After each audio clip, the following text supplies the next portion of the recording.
شربت رسپیکان ضد سرفه و بهبود دهنده برونشیت.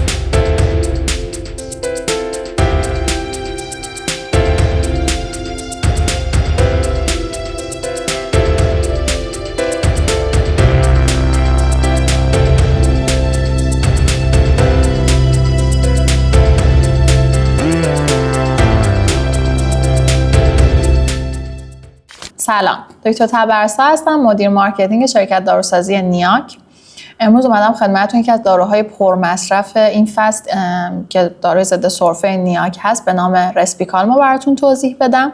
اول یه توضیح در مورد شرکت داروسازی نیاک بدم خدمتتون. شرکت داروسازی نیاک بیش از 40 ساله که داره دارو تولید میکنه تو زمینه داروهای گیاهی و در واقع پلی بین داروسازی نوین و طب سنتیه که خب اومدیم امروز در مورد داروی ضد سرفه و دسته تنفسیش صحبت بکنیم خدمتتون. ازتون خواهش میکنم که همراه ما باشین تا انتها و اگر سوالی داشتین توی شبکه‌های اجتماعیمون یوتیوب، اینستاگرام، آپارات و وبسایتمون ازمون سوال بکنید. مرسی. بریم که ویدیو رو ببینیم. موارد مصرف رسپیکال: تسکین دهنده سرفه و خلط‌آور و بهبود دهنده برونشیت.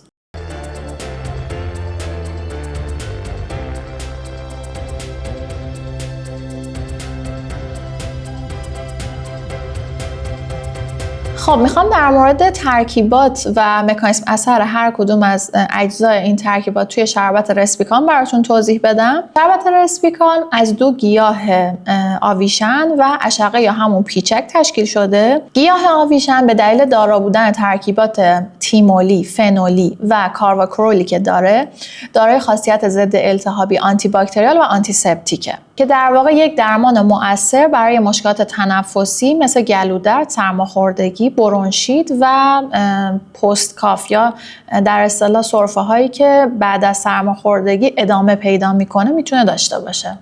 اثرات ضد سرفه و برونشیت این شربت شما در واقع به واسطه تیمول و کارواکرولی که توی آویشن هست میبینیم که میاد در واقع رقم کننده خلط و بهبود دهنده سرفه و خروج خلط رو تسهیل میکنه.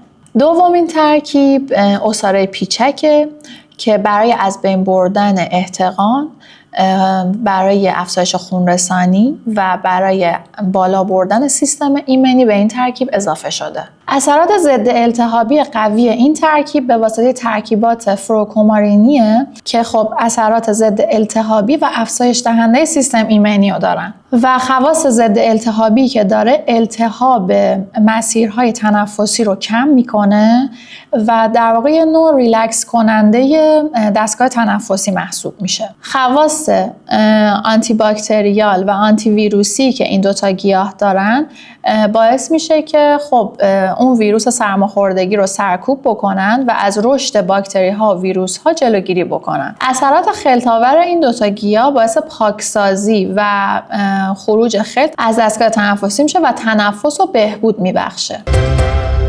نحوه استفاده شربت رسپیکال. شربت رسپیکال ما 3 بار در روز باید استفاده بکنید. برای افراد 1 تا 5 سال هر 8 ساعت 3 cc، برای افراد 5 تا 11 سال هر 8 ساعت 4 cc و برای افراد بالاتر از 12 سال یعنی 12 سال و بالغین هر 8 ساعت 7 cc باید میل بشه. یه نکته خیلی مهم در مورد شربت رسپیکال خدمتتون بگم. شربت رسپیکال برای کودک 1 سال به بالا قابل استفاده است، یعنی مطالعاتش برای 1 ساله ها انجام شده و خیلی شربت‌های کمی هستن تو کشور که خب برای اطفال زیر 5 سال قابل استفاده ان.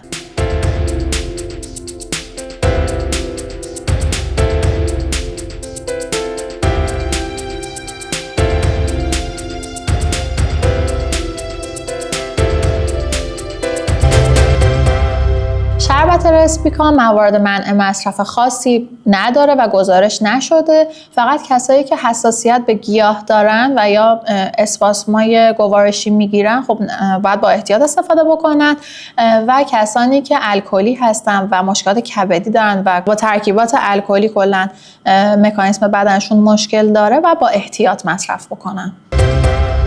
خیلی ممنونم ازتون که تا انتهای ویدیو همراه ما بودین.